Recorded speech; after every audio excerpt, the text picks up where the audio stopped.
Saudações a todos e todas que terão a oportunidade de assistir essa videoaula. Venho por meio deste veículo falar um pouco sobre o movimento LGBT e o movimento feminista, especialmente no contexto da República, mais especificamente ainda do contexto da ditadura civil-militar, burgo-militar, empresarial-militar ou só militar, como alguns chamam. Eu vou usar como referência a obra Uma História do Feminismo no Brasil, de Célia Regina Jardim Pinto, para falar sobre a questão, obviamente, do feminismo, e vou usar a obra Contra a Moral e os Bons Costumes, a Ditadura e a Repressão à Comunidade LGBT, de Renan Quinalha. Vamos lá. Para falar primeiro do movimento feminista, a gente tem que rememorar que a luta pelos direitos das mulheres não é algo que acontece apenas no século XX e nem apenas no século XIX. Desde a Revolução Francesa, ali no final do século XVIII, nós já temos reivindicações consideradas modernas de direitos civis, direitos políticos, para que as mulheres possam participar mais ativamente da política institucional. Claro que, mesmo podadas da política institucional, ou seja, o direito de serem eleitas, o direito de serem votadas, o direito de votar e de discutir publicamente, ainda assim elas se manifestavam politicamente. É bom sempre lembrar que política vai muito além da questão institucional. Mas é claro que a luta pela participação nas instituições formais é uma realidade, aconteceu durante todo o século XIX e durante todo o século XX. É bom lembrar que até meados do século XX, boa parte dos países do mundo ainda não garantia direito de participação política plena para as mulheres. No caso do Brasil, especialmente depois da proclamação da República, depois dos grandes movimentos de massas que começaram a pipocar no Brasil, anos 10, anos 20, anos 30, as mulheres não estariam de fora desse contexto. E várias estratégias foram colocadas em prática para reivindicar mais espaço das mulheres no contexto político no geral e institucional em particular. Podemos descrever três estratégias que foram nomeadas da seguinte maneira, né? Tratadas todas como feminismo, né, no termo geral, mas com suas especificidades. Por exemplo, o tal feminismo bem comportado. O que seria isso? Seria basicamente um feminismo que não vai se preocupar tanto com a questão de gênero. Ou seja, não faz muita diferença para alguns segmentos, ou os mais dominantes segmentos dessa corrente, que a mulher ela fique legada à cozinha, fique legada a trabalhos domésticos, fique legada a cuidar dos filhos, contanto que ela tenha o direito de votar e ser votada. Então os papéis de gênero não são tão questionados, mas sim o direito da mulher participar da política institucional. Esse seria o feminismo bem comportado, que teria seu ápice, teria sua conquista mor, a questão do direito de voto, que foi colocado na lei em 1934, mas efetivado na prática em 1945 no Brasil. No caso do feminismo difuso, seria aquela forma meio abstrata de combater certos valores patriarcais, feita especialmente por uma elite feminina, pequeno-burguesa, formada por professoras, escritoras, artistas de maneira geral, que poderiam ou não se preocupar com a questão do sufrágio. Lembrando, o sufrágio é uma questão relacionada ao direito de votar, né? Quem luta pelo sufrágio, um sufragista, é alguém que luta pelo direito de votar num processo eleitoral institucional, né? E não era essa a grande preocupação dessas escritoras, mas sim existia ali um teor de crítica aos papéis de gênero, crítica a certas formalidades e certos conservadorismos na imprensa alternativa que essas mulheres produziam. Né? Também na literatura, né? Questões como sexualidade, divórcio, que além dos anos 20 e 30 não eram tão comuns. Esse seria o tal feminismo difuso. Mas também teria o feminismo radical, Quem conhece um pouco aí da história do feminismo moderno sabe que tem que tomar cuidado com esse termo feminismo radical, mas nesse contexto aqui, radical representa basicamente as correntes feministas que estavam reivindicando não apenas o direito do voto e de serem votadas, mas também os direitos trabalhistas, o direito de ter bons salários ou salários equiparados, os mesmos direitos trabalhistas que os homens estavam reivindicando. Então não era apenas uma questão de gênero, era uma questão de classe, o reconhecimento enquanto classe trabalhadora dessas mulheres em particular. E claro, a participação de anarquistas e posteriormente comunistas foi fundamental nesse processo. Isso aí é o que a gente fala mais ou menos nos anos 20 e 30. Quando a gente salta para a ditadura militar, mais especificamente ali no período da distensão, lembrando, distensão quando se trata da ditadura militar, a ditadura que vai de 64 a 85, estamos falando de um período que vai mais ou menos ali de 78, 79 até 85, que é quando o regime militar começa a se abrir, aquela famosa abertura lenta, gradual e segura. Nesse período, inúmeros movimentos começam a pipocar, começam a demonstrar que tem capacidade de massas e o movimento de mulheres não é uma exceção. Só que com isso vem um grande debate, né? Qual é a melhor estratégia para lidar com os novos tempos, o mundo pós-ditadura? Será que a estratégia mais adequada é a institucionalização do movimento? Muitas dessas mulheres entendiam que, agora que o MDB, o partido de oposição que era autorizado a existir durante a ditadura, estava livre para vencer eleições, inclusive eleições estaduais, ou seja, de grande poder dentro do escalão da política brasileira, então significa que agora eles teriam uma via de acesso mais direta para o poder político, ou seja, poderiam conversar diretamente com os políticos eleitos do MDB para criar cargos, criar secretarias, criar conselhos em que as mulheres sejam inseridas e elas tenham direito à voz de maneira formal, de maneira institucional. Mas existia um movimento de mulheres que era mais ligada ao nascente PT, à classe trabalhadora, aos movimentos sociais, que entendia que essa institucionalização poderia ser prejudicial.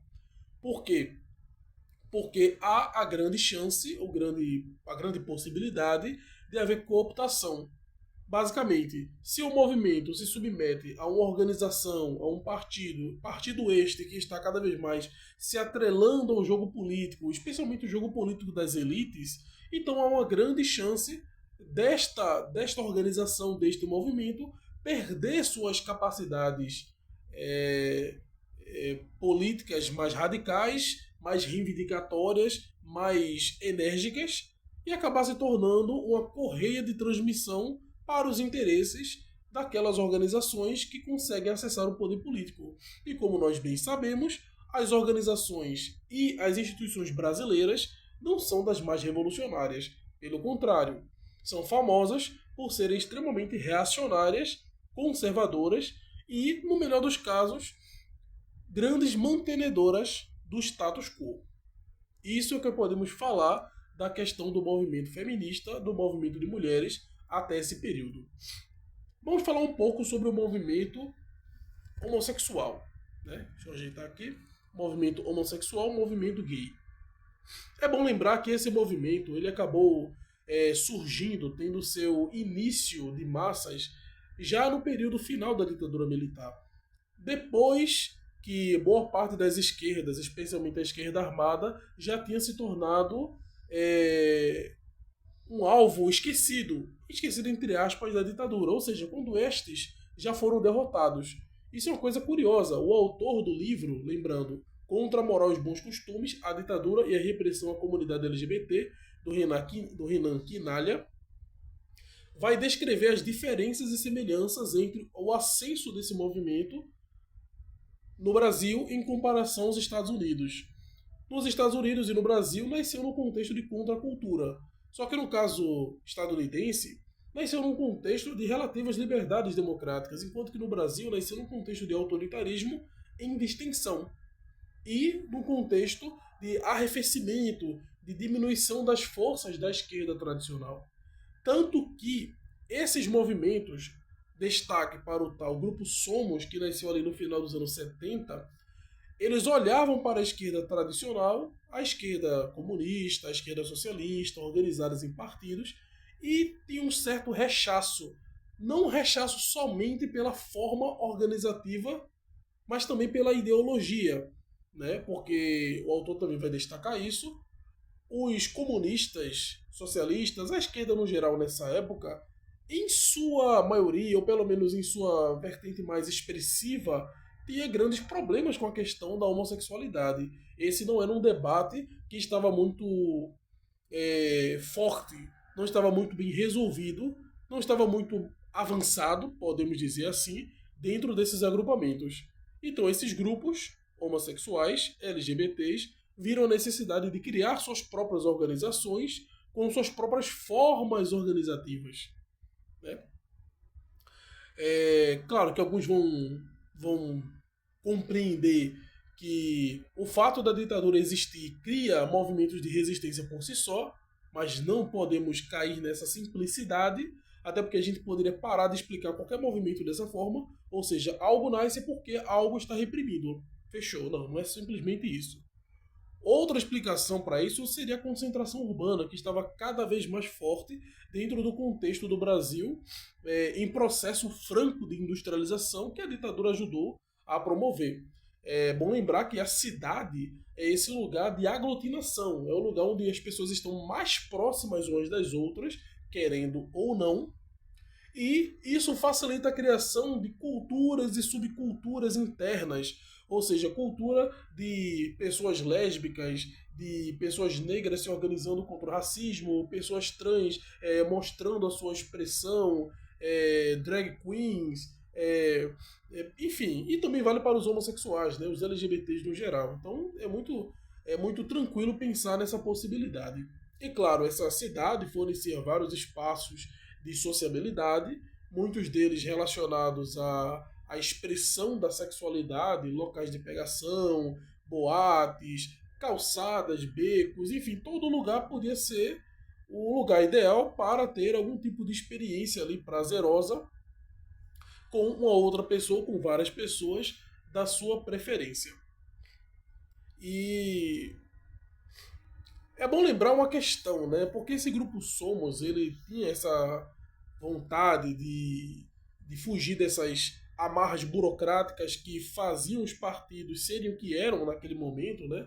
Não estou dizendo que eu estou concordando com esse diagnóstico que eles fizeram, mas é a verdade que eles entendiam, né? Os partidos eles eram burocratizados porque eles eram verticalizados e eles acabavam por reforçar perspectivas patriarcais.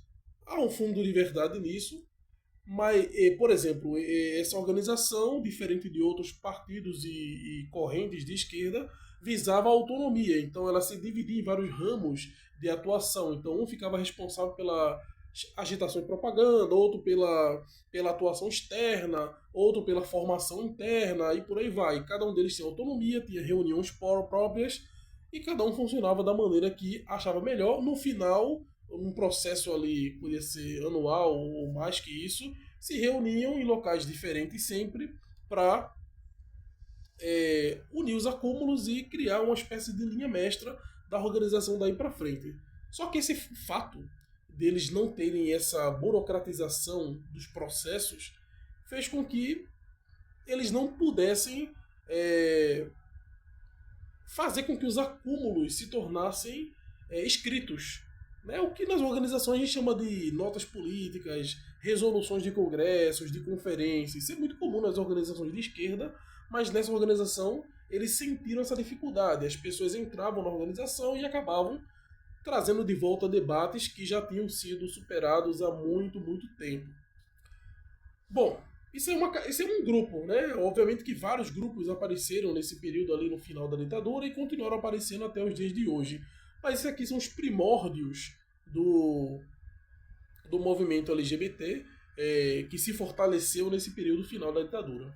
E para a gente finalizar, vamos falar um pouco dessa ideia de ditadura heteromilitar. O que significa isso? Basicamente, o autor vai fazer um preâmbulo de outras ditaduras, né, de outros regimes autoritários, sejam eles de esquerda ou de direita, né, ele considera, obviamente, dessa forma, eu não vou considerar assim porque, enfim, eu tenho uma forma diferente de analisar essas tais ditaduras de esquerda, mas vamos colocar dessa forma, né, como o autor coloca. Esses regimes, como qualquer outros, lidavam com as questões da moral, dos costumes e do que acontece na sua casa, né? Ou seja, existiam normas para ditar o que uma sociedade aceita ou o que uma sociedade não aceita. Isso aconteceu na Alemanha nazista, na Itália fascista, na Espanha franquista, em Portugal salazarista, na ditadura militar brasileira, na ditadura militar argentina. Ele vai citar exemplos de Cuba e da União Soviética que eram lideradas pelas forças comunistas. Em todos esses, a questão da homossexualidade durante a maior parte da sua existência, ou por toda a sua existência, era tratada como algo desviante da moral, seja essa moral conservadora, seja essa moral revolucionária. O único exemplo que a gente pode dizer desses que eu citei que reformulou essa tese e se manteve o mesmo regime é o caso de Cuba, que se mantém socialista e hoje é uma grande referência para a questão LGBT pelo mundo. Ela pôde fazer essa autocrítica e mudar radicalmente de posicionamento. Ou seja, o que isso quer dizer? O que isso nos traz para responder à questão do que é uma ditadura heteromilitar? Significa que é um regime político que não vai apenas reprimir a subversão, entre aspas, o comunismo, o combate às instituições democráticas, o que eles diziam que os comunistas iam fazer e na prática eles fizeram, né? Mas também essa ditadura ela vai atacar as normas tratadas como desviantes. Ela vai firmar um tipo ideal de homem, um tipo ideal de cidadão, e tudo que fugir dessa norma vai ser tratado com truculência. Então existe uma forma certa de falar, de andar, de agir, de pensar, uma forma correta de se parecer, de performar. Você não podia simplesmente ser um homem, você tem que performar a masculinidade. Então a ditadura militar, por mais que ela não vá conseguir destruir todos os aspectos desviantes, todos ela não vai conseguir. Ou seja, vai ter teatro, cinema, vai ter música que vai remeter a essa diversidade sexual. Mas ainda assim ela vai criar essa norma e sim a repressão vai chegar a essas pessoas. Então a ditadura vai criar um ideal e tudo que fugir desse ideal vai ser tratado como desviante.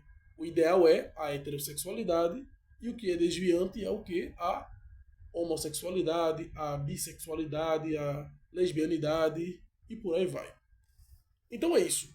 O vídeo ficou um pouco longo, mas eu creio que deu para compreender bem essas questões de como se deu o movimento LGBT e o movimento feminista, um pouco dele pelo menos, no contexto do Brasil republicano, mais especificamente no contexto da ditadura militar. Agradeço pelos minutos que puderam me ouvir atenciosamente e espero que tenham gostado.